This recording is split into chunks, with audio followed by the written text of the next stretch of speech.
Good morning, everyone. Thank you so much for joining us today. My name is Kayla, and I'm a primary therapist here at CR Tucson in Tucson, Arizona.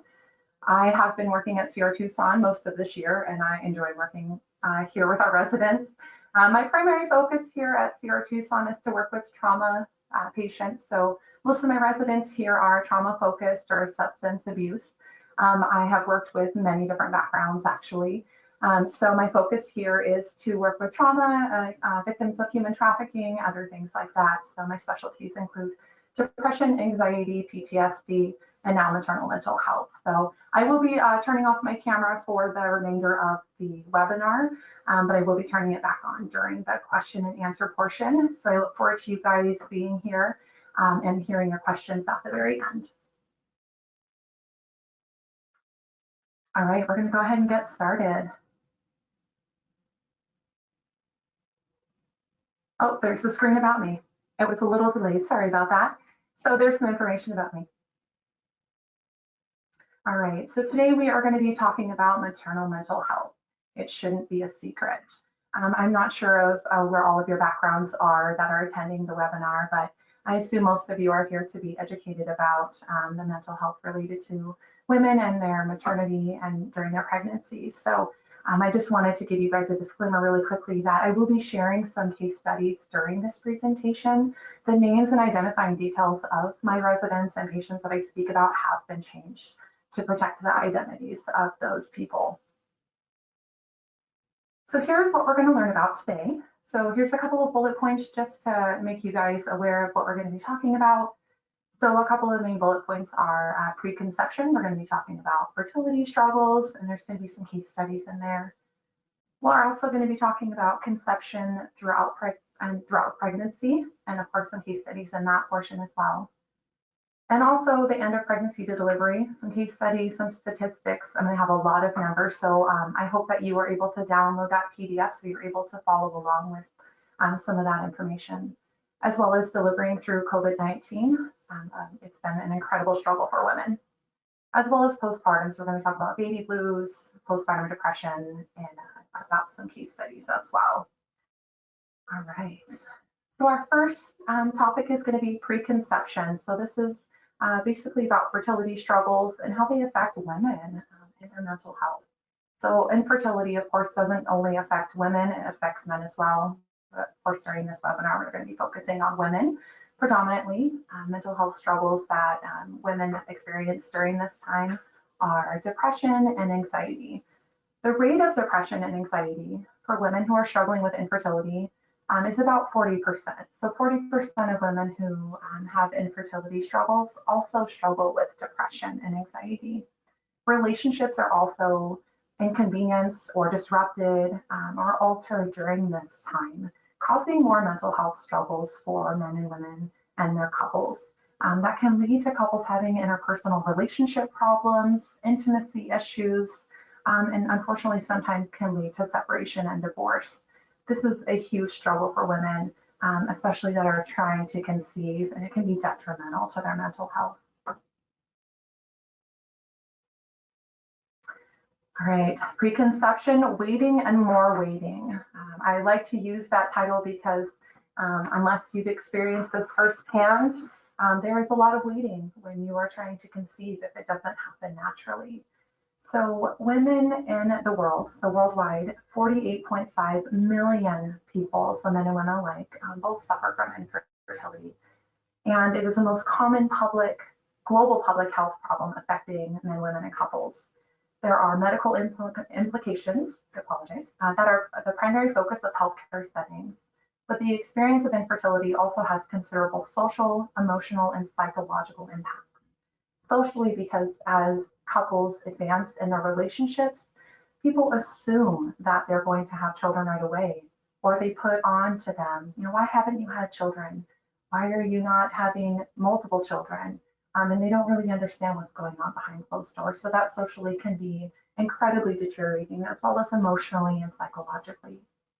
A study that I read in 2014 showed that there was a significant positive impact from clinicians, therapists, and other medical and mental health professionals that use cognitive behavioral interventions, so therapies and CBT, such as having the cognitive distortions of behaviors improving over that time, improving their emotional regulations, and the development of personal coping strategies that target solving those current problems. So as long as there is help and there's help offered to these couples, they can work through them. A couple of the fertility treatments that we're going to talk about, some of them are pretty common, some of them are a little less known. What do they mean and how do they affect men and women? So of course there are several different types, but we're going to talk about just 3 of them. So there's IVF, which is in vitro fertilization. So that is when a fertilized egg is placed in the woman's uterus, and a pregnancy hopefully continues and is achieved and she's able to deliver that baby. There's IUI, which is intrauterine insemination, which is when live sperm is placed inside the uterus of the woman in hopes that that sperm travels to the egg and they become fertilized and that woman becomes pregnant. This is something that can be done at home as well as in a doctor's office. So there's a little bit of option there. And then also surrogacy. So surrogacy is something that has been used quite worldwide for many couples who are unable to achieve. And that's when they hire a woman to carry their children or their child, and they use IVF to conceive and maintain that pregnancy. So that's something that a lot of couples have the opportunity to use. IVF and surrogacy is one of the most expensive routes for fertility. So there are implications there as well for the couple to be able to afford those things specifically. All right, we're going to talk about Julie. She's my first case study during the preconception time. So Julie was a patient of mine a couple of years ago, and she was about 29 years old, and she struggled with fertility issues. When I met Julie, her and her husband had been trying for just over a year to conceive a child and were unsuccessful. And when she went to her OBGYN, they told her usually they would wait about a year before they would run any tests, because sometimes it just takes time. She had been on birth control before, so she just kind of wanted to wait it out. Unfortunately, during the time that she was running tests and finding out things about herself, the doctors discovered that she wasn't producing any eggs. So on her own, Julie was not able to achieve a pregnancy and not able to conceive on her own. She became very, very depressed. She started to isolate at home, and her husband became very concerned about her. Eventually, she was referred to a therapist who turned out to be me. And I met with her weekly, and we met for several months to talk about her depression and used person-centered therapy as well as ACT, which we'll talk about on the next slide, as well as different ways to work with her in battling this depression. At one point, I did have to refer her out to a psychiatrist for medication because her depression was becoming unmanageable. And after several months of working with Miss Julie, her and her husband decided that they were able to work through the struggle and actually decided to adopt. So they were able to have their child through adoption, but Julie continued to struggle with the inability to carry her own child. So types of different therapy that can be used. So these are just 5 of the many types of therapy that are in and available to clinicians today. These are just the 5 that I tend to fall back on when I'm working with this type of population. So of course there's CBT, which is cognitive behavioral therapy, and it's a psychoeducation intervention that aims to improve mental health. CBT does specifically focus on challenging and changing the cognitive distortions of the patient and their behaviors, improving their emotional regulation and the development of personal coping strategies to target solving those current problems. So it's something that you can use if you feel like that's a good fit, if you are educated in CBT and feel like your patient is a good candidate for that one. The next one is ACT. This is something I use a lot, and it's acceptance and commitment therapy. This is a form of psychotherapy that is a branch of clinical behavioral analysis. So it's an empirically based psychological intervention that uses acceptance and mindfulness strategies mixed with other things of commitment behavior, as well as other options for the patient to change their strategies and thinking to increase their psychological flexibility. This was something that I used when I worked with Julie and found that it was profoundly beneficial in our work and her acceptance to not be able to carry a child, but other options to be able to be a mother. And then, of course, there's DBT, dialectical behavioral therapy, which is pretty well known. And it's that evidence-based psychotherapy that can be used for changing the behavior patterns. Couples therapy is just that, working with the couples. I did work a little bit with her husband in the beginning, and then just continue to work with Julie. But that would be working with the couple together. And then mindfulness-based. So this is, I use the CBT mindfulness-based therapy, and it keeps the resident or patient in the thoughts that are coming in and where they're taking her or him, as well as using that mindfulness to be aware of what is actually going on and being mindful of how their behaviors and their thoughts change the way of their thinking and how they persist forward. All right, so now we are going to jump to conception throughout pregnancy. So I broke it up into a couple of different options. So you'll see that if you were able to print off the handout. So just be mindful of where we're going with that as you read through it. So we're going to focus on adolescents and 20s on this one, and then we'll move forward with a case study. So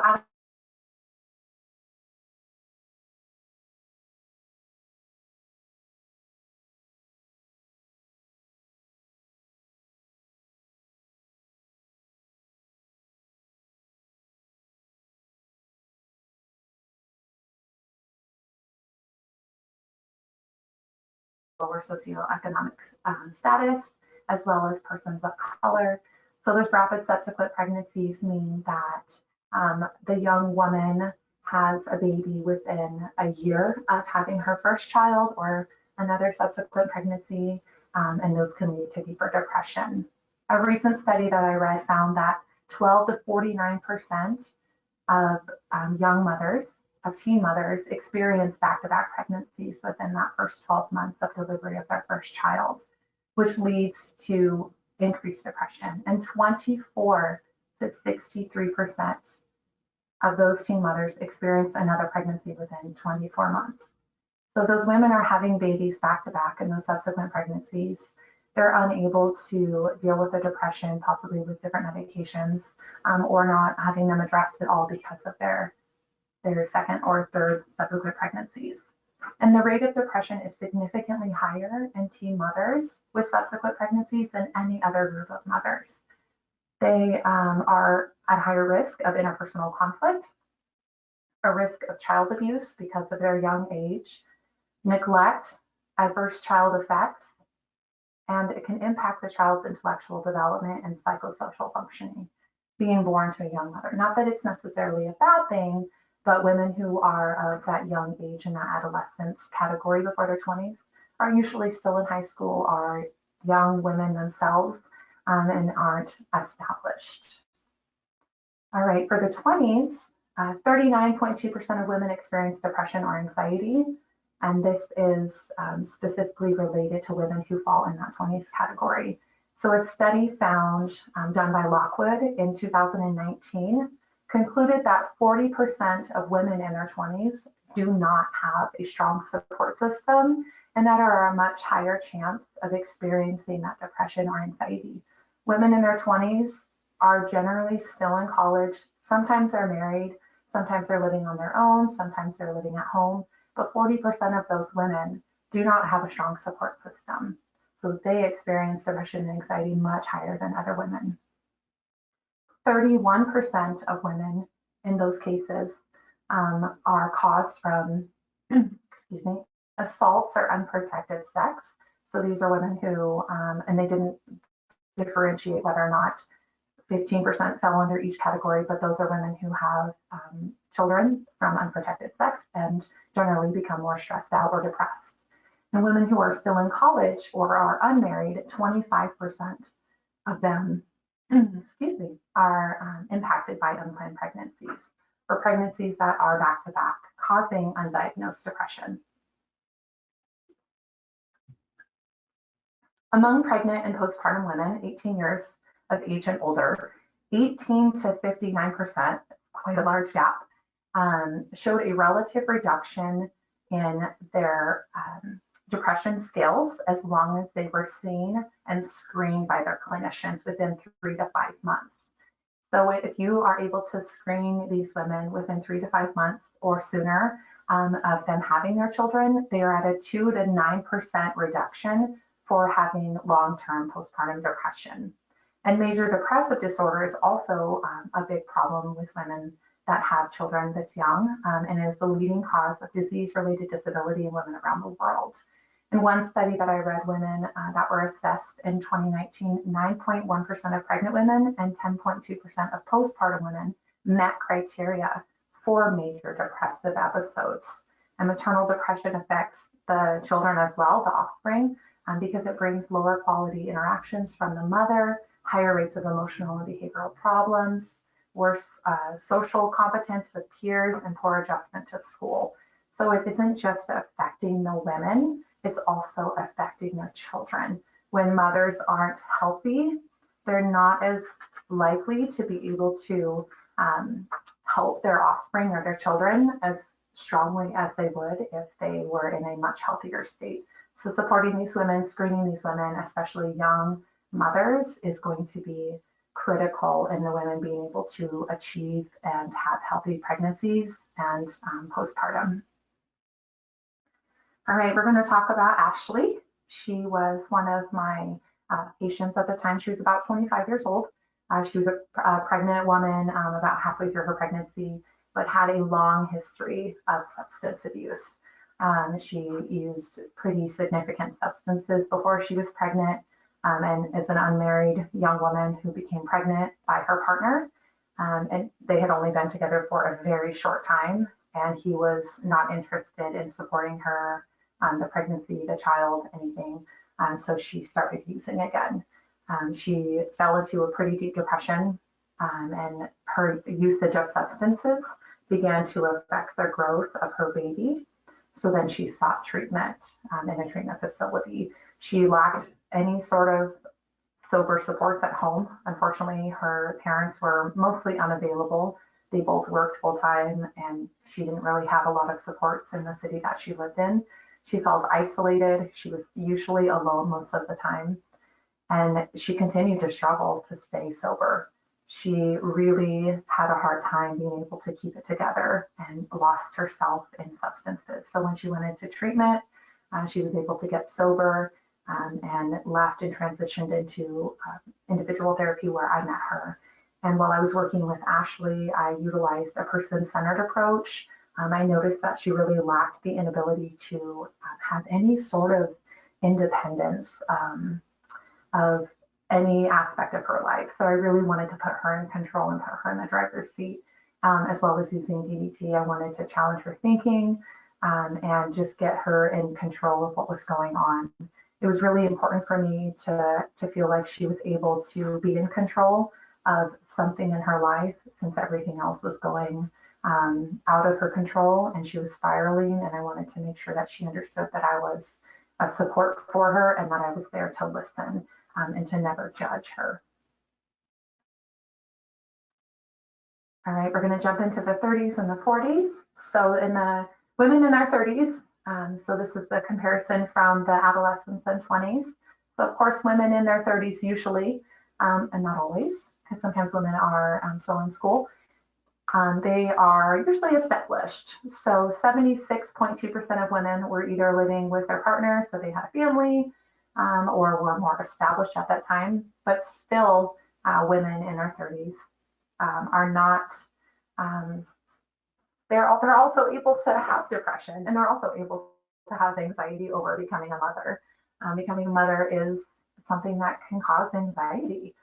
41% of women in a specific study that I read were either not working or unable to work, which and sometimes in their cases caused the women to become more depressed and struggled with anxiety. And they struggled with loneliness, the lack of supports, just the lack of that village that they need to be able to support them during their pregnancies. 58% of women in the study were employed at the time of their pregnancy. So those women worked full-time or part-time, and were able to have external supports outside of their family and their home. 25% of women in the study struggled with anxiety, and they categorized them as generalized anxiety disorder, social phobias, and panic disorder.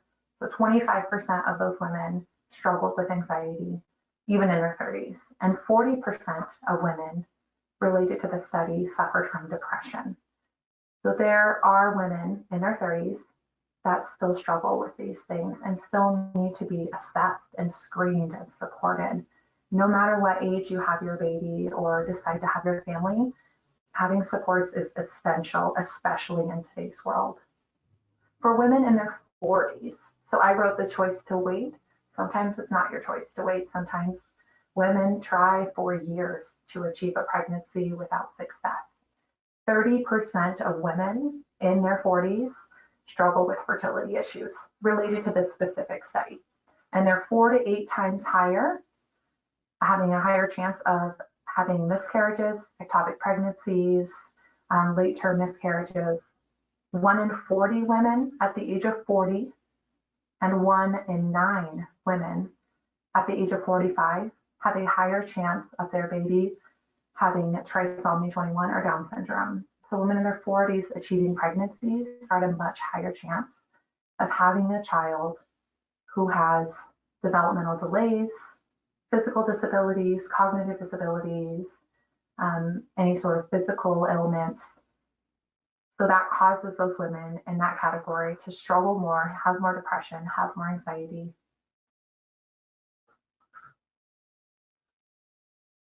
All right, we're going to talk about Martha. So Martha was one of my patients for quite some time. She was about 42 years old. She had multiple miscarriages and unfortunately suffered through a stillbirth of a child of hers.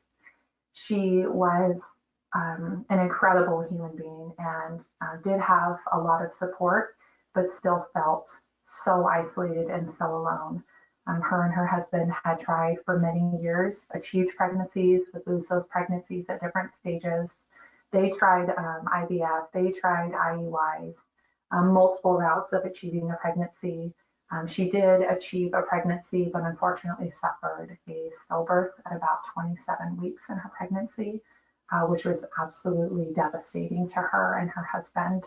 After that stillbirth that had happened prior to us meeting, her OBGYN referred her out to a therapist. She wasn't really ready to speak to anyone just yet, right after the loss of her child, but did come and see me. During the time of us meeting, she talked about struggling with, of course, achieving a pregnancy, keeping a pregnancy present in her body, just really having a hard time. And a couple of weeks after we had started meeting, she actually told me she was pregnant again, but that she wasn't sharing the news with anyone in her family. She was so devastated by the loss of her last child that she more or less was so disconnected from her pregnancy. She was afraid to even get attached to the baby because of fear of losing that child. And we worked through a lot of those feelings. She suffered from severe anxiety. She would have panic attacks. She was pretty late in her pregnancy at the time. And she said anytime the baby wouldn't move, she would have anxiety. And it was just incredibly devastating to watch her work through this. And thankfully, after our time together, she actually delivered a healthy baby. He was born a little bit early, but he was healthy. And she was able to finally have her child. So during the time that I worked with Martha, we used person-centered as well as ECT. And a couple of assignments that I gave her that I found were incredibly profound and beneficial to her during our time together was that I had her write letters to the babies that she had lost, as well as to her unborn baby. And it was really powerful in her being able to say goodbye, forgive herself, and to move forward and to be able to welcome that new baby into a life of a more stable foundation. All right, what can you do to help? The signs of depression and when is it time to act? So what can you do to help? I'm unsure of the backgrounds of most of you, but I assume that you're either a therapist or a clinician or someone who's just interested in understanding more about maternal mental health. There are a couple of questionnaires and screenings that you can use. Of course, one that I have found has been really beneficial for pregnant women who are struggling with depression or even postpartum is the PHQ-9, so the Patient Health Questionnaire, which is a screening for depression using only 9 questions. So it's simple, it's straight to the point. We don't ask a million questions to confuse the patient, we just get right to the point. And the depression severity is on a scale. So on a scale of 0 to 4 on the questions, that person has no depression. 5 to 9 is pretty mild. 10 to 14 is moderate. 15 to 19 is moderately severe. 20 to 27 is severe, and the score is out of 27.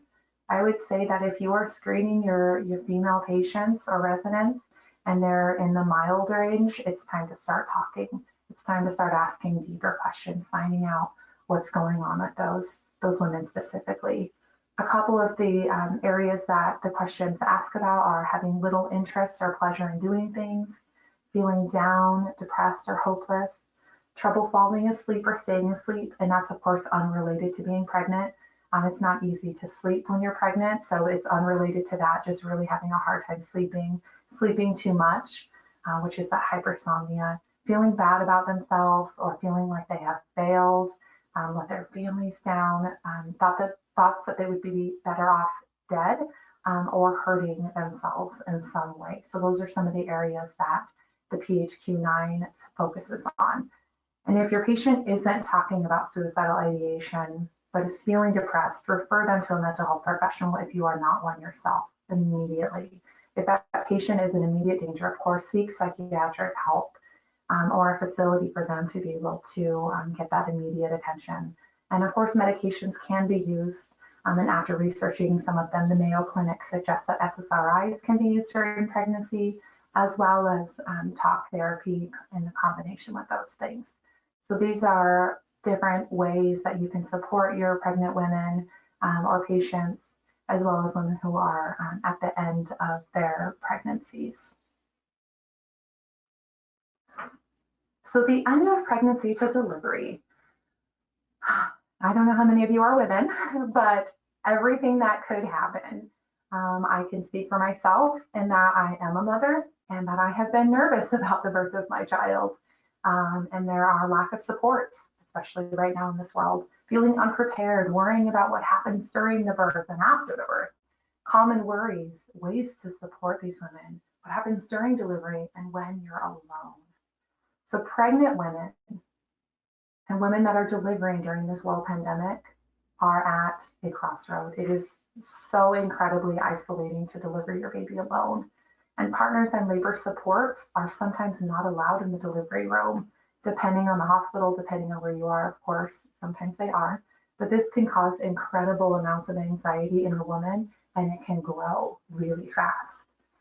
Not having a support during delivery can also cause birth-related PTSD to increase, especially for women who have pre-existing trauma. So women who are delivering alone are ending up with PTSD if their deliveries are traumatic or not what they had planned. I mean, I know we all walk into our deliveries with a birth plan. Sometimes they don't go that way, but there's nothing scarier than being alone. Women in the hospitals in a time right now are in there for shorter periods of time. A study that I read recently showed that women are spending less than 24 hours in the hospital, which is absolutely crazy. When you're in the hospital for that short a period of time, of course, that doesn't include C-section moms because, of course, they need to be in there much longer. But women who are having natural deliveries have less postpartum support, lower breastfeeding support, which is incredibly important to establish right away when baby comes, and less time to process and heal from their delivery. So these women are going in and having their babies. Maybe they don't have supports. Maybe they're unprepared for what's going to happen. Maybe they're young mothers and they're walking out of the hospitals with less support than they even had before, and they have this brand new baby. The upside for some women, and this, I'm just speaking for this specific category of women, is that they could be escaping from a violent partner, a partner who's unsupportive, There could be domestic violence going on at home. And if that partner isn't allowed in the hospital, that mom is able to get away from that violent person for some time and hopefully get some help while she's in the hospital with resources from social workers, as well as the excess anxiety that could be at home. She's able to leave those things at home. There may be other children at home. She doesn't have to worry about any of that because she's in the hospital. So there is a little bit of an upside for women who are unfortunately experiencing some bad things at home. And then supporting delivering mothers during this pandemic. So offering telehealth support after delivery, it gives women such an opportunity to be able to access resources. Offering expanded Wi-Fi in your hospitals or your clinics so that moms are able to FaceTime with their family members. They're able to share videos of their new baby. They're able to connect with the outside world, especially when they're alone. There is a disclaimer that I do want to share for those of you that are professionals or in the medical field specifically, that women should be discouraged from making any changes to their obstetric care and their team during the delivery based solely off the pandemic-related fears. So our patients that are pregnant and getting ready to deliver really should be discouraged from making any changes just because they're afraid of being alone. There should be supports in hospitals. There are social workers. There are other people in the hospital who can support these women. So discourage them from making any drastic changes. It could impact mom and baby for the rest of their lives. All right, COVID-19 and how it impacts new mothers. So of course, we've been living in this COVID world for quite some time. I can only imagine what it was like for women who delivered during the early stages of the pandemic when everything was on lockdown. So of course, there's that social distancing, which has caused mothers to become more isolated than ever before in our time. Their supports are lacking. They have an inability to have a support system or a network of people that they can count on when they are delivering their babies. So that is extremely detrimental to them. Depression in mothers who are delivering and in postpartum have increased significantly due to the inability to connect with family and have support systems. So it's going to be incredibly important as clinicians or as medical providers that we support these women any way that we can. Telehealth, of course, like I spoke about on the last slide, gives new mothers the opportunity to see their clinicians or their therapists without even leaving their home.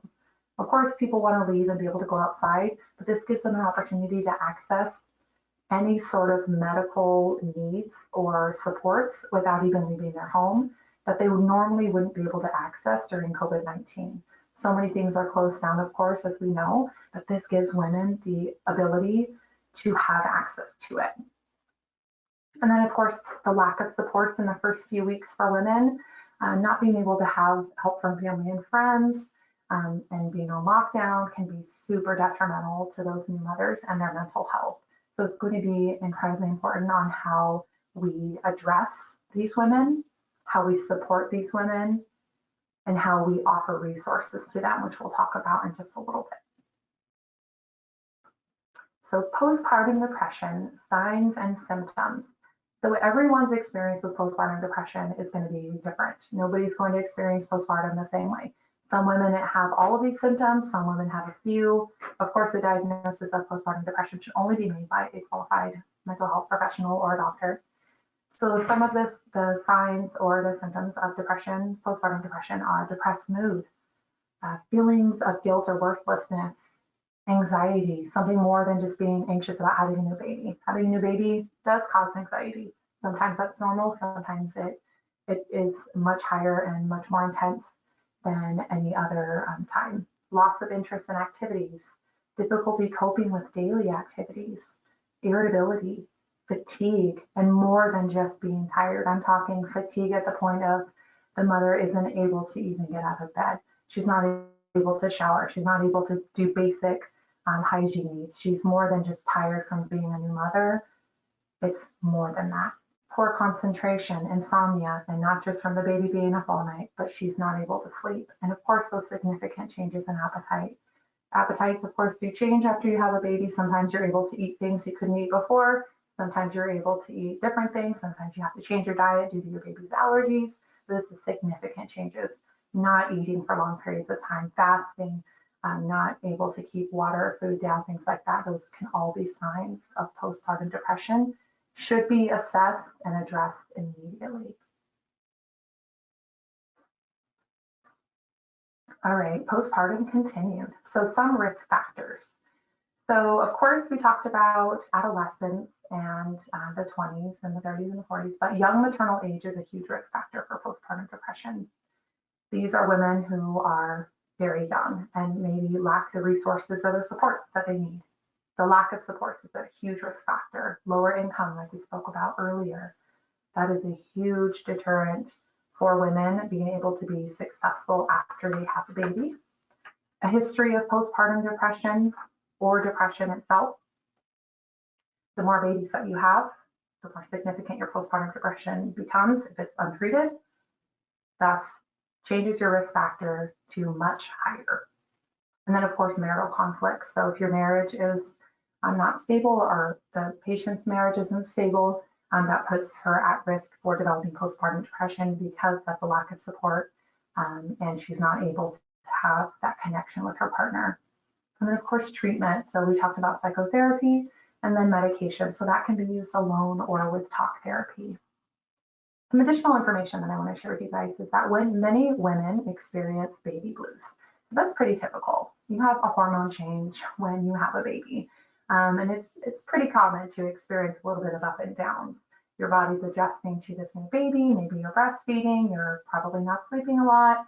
You might have crying spells, some nervousness. Your emotional reactivity is a little bit off because you just had a baby. So that's pretty common. So baby blues are usually something that happens within that first time. It does not rise to the level of postpartum depression and usually resolves within about a week or so, sometimes two, without any treatment. Your body just sort of adjusts. Postpartum depression can lead to cognitive, social, and behavioral problems in that child, like we spoke about earlier. When postpartum depression is treated, these issues tend to improve. Sometimes it takes a lot of interventions, and it affects about 1 in 10 women during their pregnancies or in the weeks following. Women who are diagnosed with postpartum depression once, so after maybe their first child or their second, are more likely to experience it during their future pregnancies and afterwards. And if it goes untreated, unfortunately, it can grow to be more significant and have a higher chance of affecting that woman long term than it would if it was actually treated. So I do want to share something with you guys quickly before I move to the next slide. So the next slide is going to be another case study, but it's going to be of an actual case that you may have heard of. I will warn you, there are some graphic details that I will be sharing in that one, so I just want to prepare you for that. All right, our case study here is of Andrea Yates. So Andrea Yates was a mother and of 5 children, one of which is not pictured in this photo. She had a 6-month-old daughter as well, and she lived in Houston, Texas at the time. Andrea had undiagnosed and untreated postpartum depression from the time that she had her first child. Her postpartum depression grew into postpartum psychosis and got so bad that unfortunately on June 20th, 2001, she drowned all 5 of her children in the bathtub. She had been struggling with postpartum depression since the beginning of her first child's delivery, and it went undiagnosed and untreated and only grew more intense with each of her subsequent pregnancies. So like I said, there was another child that she had. So after her 5th child, her baby girl, it became too much for her. She ended up being undiagnosed with schizoaffective disorder, severe depression, postpartum depression, and schizophrenic symptoms as well. She had heard voices in her head that told her that she was saving her children and that the voices needed to explain to her why she needed to kill her children. She unfortunately had postpartum depression so bad that it progressed into psychosis. Of course, this is an extreme case and is not something that happens all the time, but it is something that does happen. Women can progress to this point if it goes untreated. So screen your patients, talk to them. All right, here's some tips. And I found that these were really important. And I got this from the Postpartum Stress Center because they have amazing resources. So 1 out of 7 women experience the perinatal mood and anxiety disorder. Do not assume that if she looks good, she is fine. I don't want to speak for every woman on the planet, but sometimes we are really good at hiding things. Ask questions. Do not assume if she says she is fine, that she's fine. Ask her again. She's probably not fine. Do not tell her that it's normal to feel this way after having a baby. It's not, especially if she progresses past the baby blues portion. It's not normal for her to feel this way. Do not assume that things will get better on their own. They're not going to. She needs help. Encourage her to get a comprehensive evaluation. If you're not someone who can do that evaluation, refer her out immediately. Get her the help she needs. Take her concerns seriously. Don't rush through her postpartum checkup. Talk to the mothers, talk to these women, be supports for them. They may not have anyone. Let her know that you are there if she needs you. Talk to them about postpartum depression and anxiety. Educate them even before they have their children. Educate them in those last few weeks of pregnancy when you're seeing your pregnant patients every week. There's plenty of time. Educate those women on postpartum depression, the signs, the symptoms, how to recognize it, and when to reach out for help. And provide them with lists of local resources. So I'm of course local to Arizona. Some of you may not be. Find the resources in your area. Do research. Find out what they can do to get support, where they can get help. Give them resources, educate them, give them the tools that they need to be successful. If you're not asking these questions of each and every pregnant woman or postpartum patient, you do not know how she's feeling. And I don't say that in any disrespect at all, but you don't know if you don't ask. And we tell that to our patients all the time. We're not mind readers. None of us are. You have to ask these questions. Are you having thoughts that are scaring you? I imagine that if Andrea Yates was asked this question, she would have said yes. Are you able to sleep when your baby sleeps? I know that's kind of a double-edged sword. It's sort of impossible to sleep every time your baby sleeps because nothing would get done. But are you sleeping at night when your baby's asleep? Are you getting enough rest? Are you able to rest and relax when your baby is being cared for by someone else? Or are you so anxious that you're not able to sit still and rest your body and relax your mind when someone else is caring for baby? Are you worried about the way you're feeling or thinking? Are you having thoughts that are really, really scary? Has anyone talked to you about postpartum depression and anxiety? If not, that's your shot. Do you feel that you have adequate support at home? Maybe she doesn't. Maybe she does. Maybe she's going to do great. Do you have a list of local resources for mental health professionals who are specifically trained to understand and treat all perinatal mood and anxiety disorders? Is there anything else you would like to tell me about how you're feeling or thoughts that you are having? Those are all really big questions. And I hope you have the handout printed because these are questions you should be asking.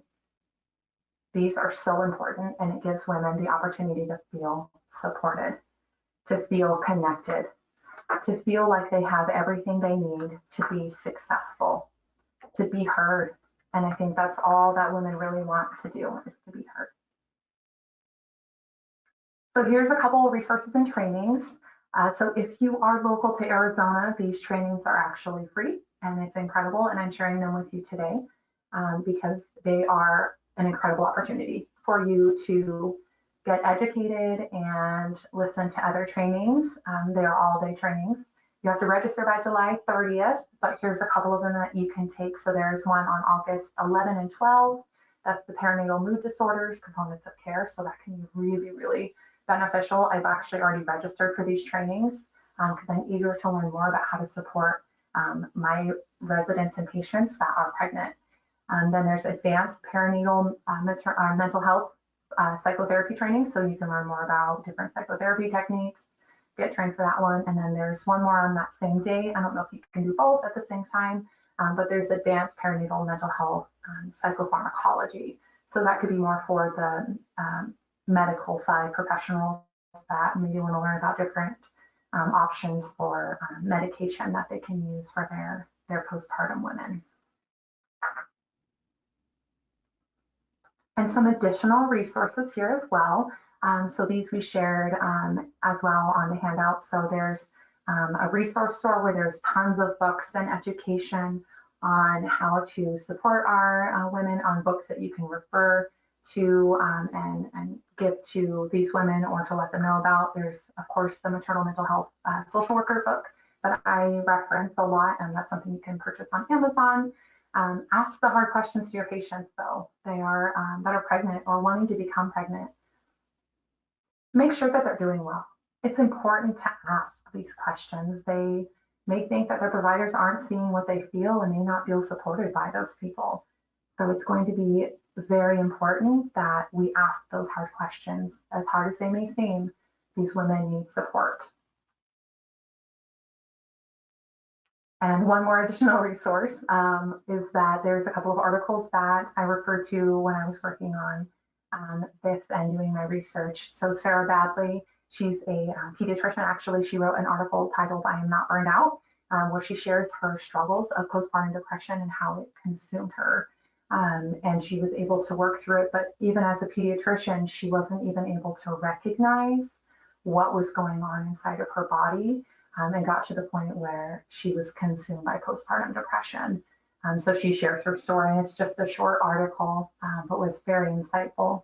And then Rita Rubin wrote an article titled "Postpartum Depression Persists Longer Than Previously Thought," which is true, and that's something that I thought would be really important for physicians and therapists alike to be able to reference when they're working with women with postpartum depression, that it isn't something that just lasts for a very short time after delivery, that it can persist for quite some time.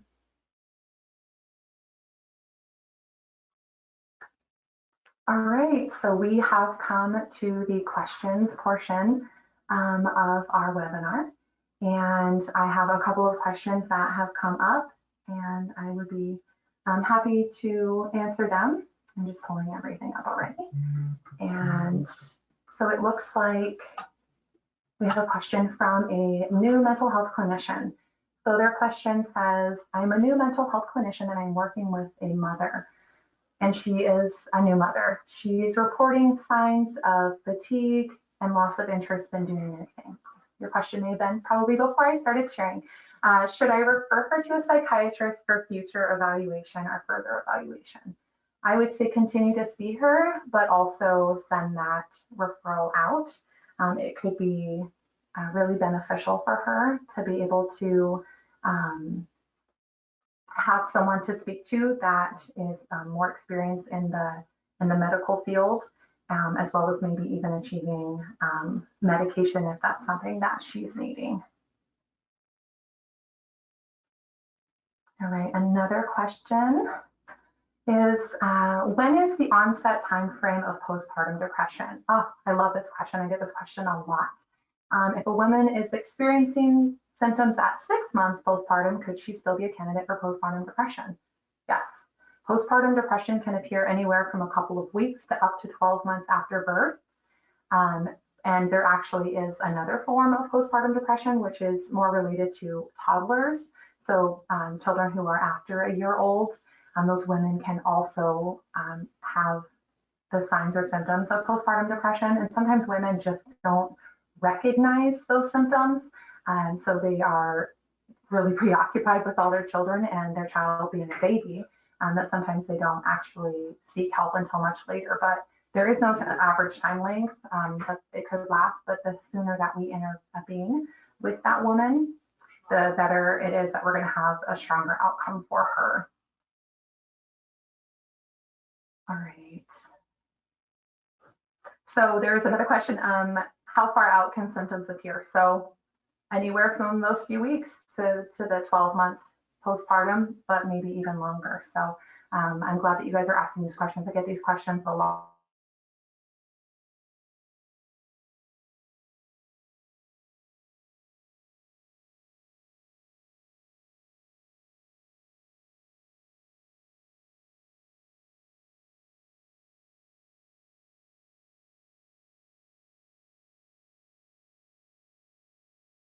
With a lot of male providers, and I imagine that it's probably frustrating because men don't experience the same sort of trauma that women do related to postpartum. But in order to build that rapport with their clients, you need to take that resident or that patient into a deeper sort of setting that would be beneficial for them, educating them, yourself, as well as asking questions to ensure the patient feels safe talking to you. Usually it would be probably best practice to say, obviously I'm a male provider. Do you feel comfortable speaking with me about these things? Because sometimes women aren't comfortable, but giving that patient that opportunity to advocate for themselves, asking them if they're okay with you being a male provider. Asking open-ended questions also could be incredibly beneficial, so that resident or that patient feels heard, that you are being intent with them, and that you have a strong, you're trying to build a strong relationship with them. All right. So there is someone with a question, and I'm going to have to read it all really quickly. So hang tight, guys. So there's a case manager. What's the best way to convince a provider to screen one of my clients? An experience I had with them, just asked her if she was depressed. I would say for that specific question, I hope that you wouldn't have to convince a provider to screen them, but I would bring up your concerns. I would say, hey, Sally just checked in, doctor, whoever, and I talked to her about a couple of things, and she mentioned feeling really depressed and really isolated and feeling a lot of anxiety. I just wanted to bring that to your attention. Of course, nobody wants to be told what to do, but it's important that we're communicating with each other as a treatment team whole. Even if you're just a receptionist or the case manager or someone, you are still part of that patient's treatment team, and communicating those concerns to the doctor could save that person, because sometimes women and anyone alike really sometimes are scared to talk about those things. So if you're able to open up that conversation for that specific patient, you could save her life. Okay. Oh my goodness, there's so many questions. Sorry, guys. Let me just have a second.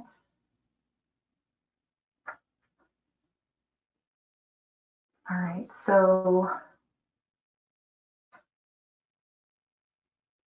there is a large question coming in from someone that says, if a young mother or young woman did not want to get pregnant, never wanted to be a mother, and is not happy with the child care experience to the point of having suicidal thoughts, what type of treatments would be needed in this case? Well, if you have a woman who is pregnant, who never wanted to have children, I would also talk to her about other options. And I'm not just talking about termination, I'm talking about adoption, other options out there, and work with her in the different types of options available to her, as well as being able to just support her in her decision. It's never our decision to make decisions for our patients when it comes to something like that. You don't get to decide that that woman keeps that baby. So supporting her in whatever she chooses to do. I would say you could do ACT, the acceptance and commitment therapy, would be really good, that she's accepting the fact that she doesn't want to have the child, and she's experiencing suicidal thoughts. So giving her those options as a way out for her could be incredibly beneficial for those women. So just supporting them as much as you can. So that's actually all the time that we have for questions right now, you guys. I really appreciate you guys listening in on this webinar. You can find the information in the handouts if you'd like to print out the information that we shared today.